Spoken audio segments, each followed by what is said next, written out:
Salutations à toi qui que tu sois. T'es peut-être pas au courant, mais j'en ai une bonne à te raconter. Approche.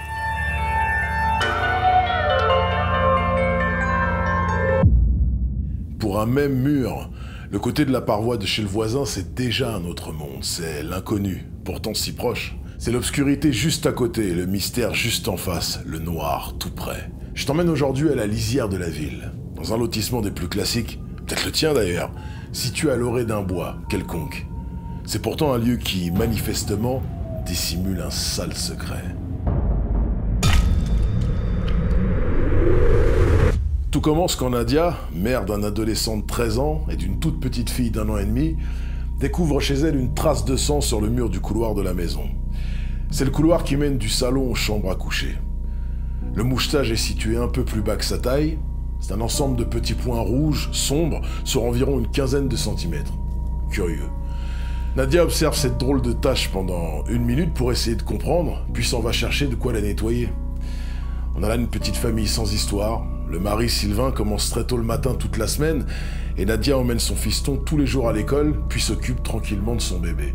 Elle profite de la coupure du midi de son adolescent de fils, toujours à se faire un bobo à droite à gauche, turbulent comme ils peuvent l'être à cet âge-là, pour lui demander s'il ne s'est pas écorché le genou dernièrement, ce qui pourrait expliquer la trace du couloir, mais il répond par la négative, en lui montrant ses jambes complètement intactes, et pareil pour ses coudes. Sans rien en penser de plus, Nadia passe à autre chose et s'attache à continuer de cocher les cases de sa liste quotidienne de trucs à faire, car elle a toujours du pain sur la planche. C'est le printemps, et elle met un coup de clean à la maison entière en ce début de saison. Quelques jours plus tard, Sylvain, qui se lève aux aurores, lui d'habitude tellement silencieux afin de protéger le sommeil de la maisonnée qui dort encore, s'esclaffe. Mais qu'est-ce que c'est que ça? Lorsqu'il découvre avec un certain dégoût une longue traînée de ce qui semble être du sang séché avec quelques morceaux de matière qui créent un léger relief par endroits. C'est juste au-dessus du canapé qui trône devant la télé, pas loin d'une des fenêtres du salon. Nadia, réveillée en sursaut, accourt et se trouve nez à nez avec le même genre de traces qu'elle a vu la dernière fois dans le couloir. Intrigués et inquiets, les deux restent un instant sans un mot à regarder cette forme qui dégage d'ailleurs une odeur assez infecte et qui rompt avec fracas l'harmonie de la décoration intérieure façonnée par madame. « C'est quoi ce truc, chérie ?» lui dit Sylvain halluciné. « Ça, je ne pourrais pas te dire, répond Nadia, mais elle lui raconte que ce n'est pas la première trace du genre qu'elle découvre chez eux. Sylvain pense alors au chien, mais il est là avec eux et il va bien. Aucun problème, aucune croûte, aucune coupure. C'est pas rassurant de ne pas comprendre l'origine de ce qui se passe dans un lieu qu'on pense maîtriser. Mais il faut bien avouer que lorsque c'est de la matière organique, quelque chose qui vient du dedans et qui devrait y rester, qui apparaît comme ça, comme par magie sur les murs de là où on vit, ça craint du boudin. Sylvain prend son petit-déj dans le silence, pensif. Et Nadia se jette sur son attirail de nettoyage pour faire disparaître cette vilaine chose du salon avant que les enfants n'émergent. Les journées s'enchaînent et si le mari n'évoque jamais les fameuses giclées apparues il y a peu, Nadia fait une fixette dessus. Elle y repense tout le temps. Qu'est-ce que ça peut bien être? Des insectes qui se battent entre eux la nuit? Un gros hanneton ou une araignée? Ça ne laisse pas des traînées de sang comme ça. Elle se renseigne quand même sur internet sans trouver grand-chose qui aille en ce sens. Dans la vie du lotissement, tout le monde se parle. C'est comme ça, le lien social est assez dense. Tout le monde connaît les petits travers des uns et des autres, et c'est assez spontanément que Nadia touche un mot à ses voisines, mère au foyer elle aussi pour la plupart, de ces étranges souillures murales de début de mois. Et quelle ne fut pas sa surprise de constater, non sans un certain effroi, qu'elle n'est pas la seule à le subir.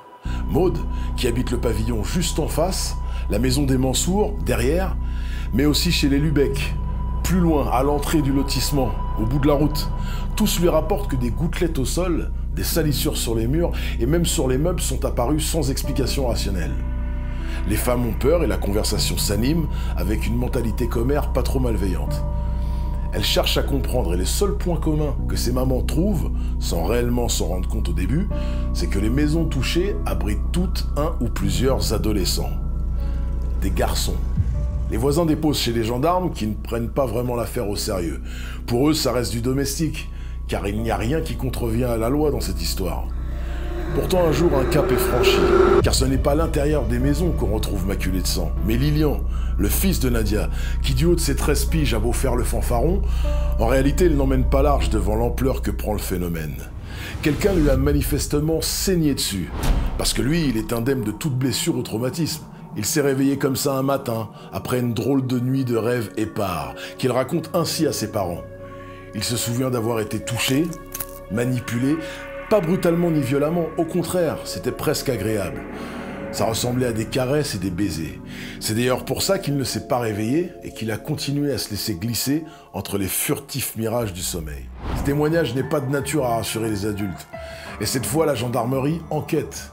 Aucune trace d'effraction constatée et les analyses confirment qu'il s'agit bien de sang humain, sans pour autant que ça ne matche avec quelconque ADN dans leur fichier. Tout le monde reste dubitatif. Le seul lien entre les taches de sang et cet incident plus grave qu'a subi Lilian, c'est que les deux ont pris place presque dans les mêmes jours à 1 mois d'intervalle, tout pile. L'affaire reste en suspens quand un autre drame frappe Nadia et sa famille, plus grave encore. Sa petite fille a disparu. Elle s'est comme volatilisée dans la nuit, ne laissant aucune trace à part de nouveaux filets sanguinolents un peu partout dans la maison. Là, c'est trop. Et autant le voisinage que les forces de l'ordre passent à la vitesse supérieure. Battue citoyenne, recherche en bonne et due forme avec chien pisteur et recueil des témoignages, on met en marche tout le tintouin. Le bois en face du lotissement est passé au peigne fin, mais rien n'est trouvé. Quand au bout d'une semaine, un cueilleur de champignons rapporte aux gendarmes qu'il a entendu des pleurs d'enfants, dans une zone de la forêt où ça n'est pas logique qu'il y en ait. Il a bien vérifié qu'il n'y ait aucun promeneur dans le périmètre à ce moment précis, et s'il ne s'aventure pas souvent dans ce coin-là, assez touffu, plein d'épineux et au bord escarpé, il a eu la drôle d'impression d'être observé. Il n'en fallait pas plus pour que les investigations se concentrent sur cet endroit, effectivement loin de tout chemin praticable, peu accueillant et presque jamais visité. Dans l'histoire de la région, on l'appelle le trou. Enfin une partie, parce qu'originellement le trou décrivait un territoire bien plus important, avant l'urbanisation du département.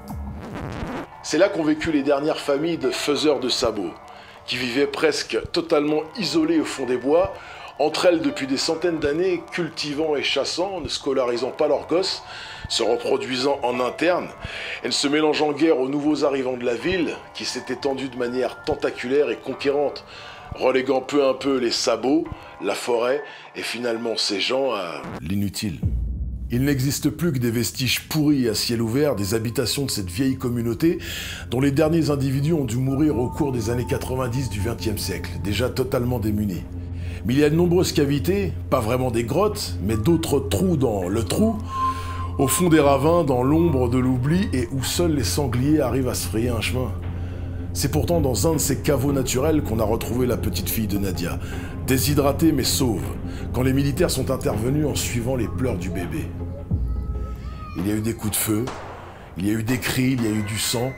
Ils se sont trouvés nez à nez avec ce que notre raison civilisée ne peut admettre ni comprendre, et qui n'est pourtant rien d'autre que la réalité. Un personnage de taille moyenne a littéralement fondu sur eux à leur arrivée, mordant, soufflant, hurlant des borborigmes sauvages à l'image de son aspect. N'importe qui aurait eu du mal à déceler l'humain sous cette couche de crasse et ses mimiques animales. C'en était pourtant bien un, une jeune femme, dont le cadavre criblé de balles a été estimé à 19 ans, alors qu'on lui en aurait donné 12 à tout casser, au vu des retards de développement dus à la malnutrition, aux malformations congénitales et au manque de soins dont elle a souffert.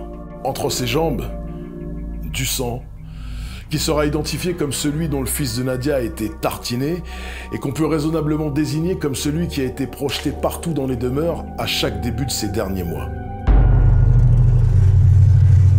Cette histoire a définitivement traumatisé la localité et ses protagonistes. Et même sans pouvoir ponctuer définitivement l'affaire, voici la théorie qui a été établie pour la classer. La voleuse d'enfants était donc l'une des dernières représentantes du clan des sabotiers, qu'on croyait disparu. Et elle a survécu là, tel un enfant sauvage, quand ses géniteurs sont morts. On a retrouvé des squelettes dans sa caverne, dont l'ADN est semblable au sien. Sa puberté tardive mais explosive l'a poussée hors du bois pour chercher des partenaires sexuels potentiels. Les adolescents mâles dégageant un fort taux de phéromones ont été des cibles de choix. Passant par les trappes à chiens, entre les barreaux des habitations aux fenêtres ouvertes, elle se faufilait la nuit en étant aussi silencieuse qu'un loup et aussi agile qu'un singe, sautant entre quelques pas au sol de meuble en meuble et de pièce en pièce, afin de s'approcher de ce que ses hormones réclamaient avidement en ce printemps naissant, sans qu'elle puisse le saisir. On a là la preuve de deux drames. L'un existentiel, puisque, même si l'esprit tente de s'élever, sa prison de chair le rappelle toujours à sa somme organique, et l'autre sociétal, car on constate que, quel que soit le système mis en place par les humains pour rassembler et fonctionner entre eux, certains restent au banc, inévitablement et parfois, jusqu'à l'extrême. Bienvenue dans la vraie vie.